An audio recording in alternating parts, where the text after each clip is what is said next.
first off, I guess we'll talk about the subfloor. This is where everything starts. So in this instance, we've got a plywood subfloor. It's very important that you get the right underlayment that's suited for your subfloor. Underlayment is available in, like I said, a wide variety of types and styles. Anytime you're installing on a concrete subfloor, you need what's called a vapor barrier. Some have vapor barrier attached to them, some do not.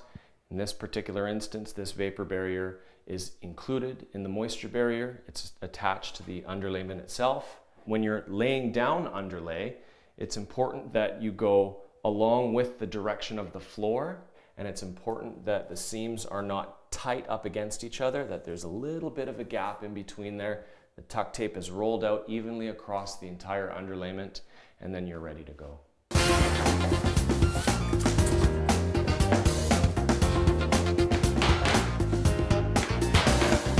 The next step to installing a laminate floor, once you've removed your old flooring, is to check for level. A suitable variance and tolerance is about 1/8 of an inch for every 6 feet. We're perfectly level. This subfloor is ready for a laminate installation.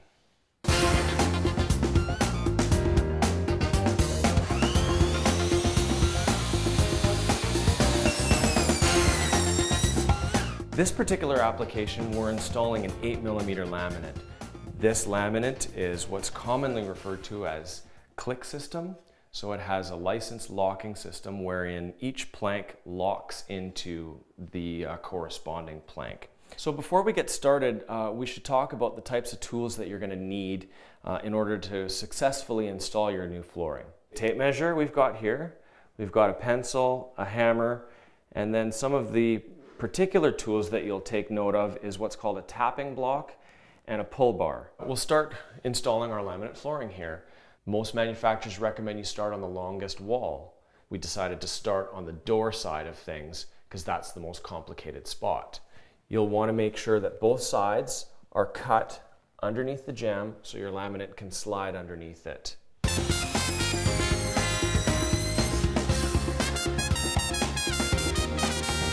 We've checked for squareness. We're ready to lay our first course of laminate. It's important that you maintain what's called expansion all the way around the perimeter of your walls to allow for expansion and contraction of your floor during hot and cold temperatures. We use spacers, which are commonly used to give us the right amount of space. From our first course, we need to start our second course of laminate. So what Derek's going to do is tilt the board so that the tongue engages into the groove of the following board. Give it a little tap, and he's going to use his hammer and a tapping block to tap the board into place. So we've installed several rows here, and as you can see, each row staggers. No two lines are ever lining up.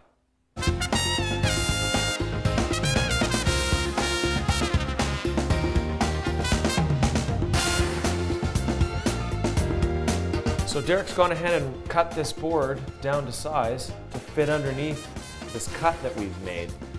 Derek's going to show us how this board is installed.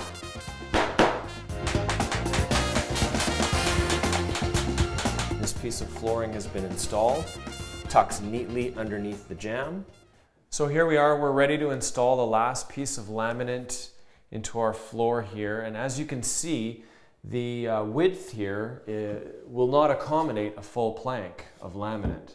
So what we've had to do is we've taken this laminate and we've ripped down a portion of it and pry it into place, bringing the seams together, tapping it down.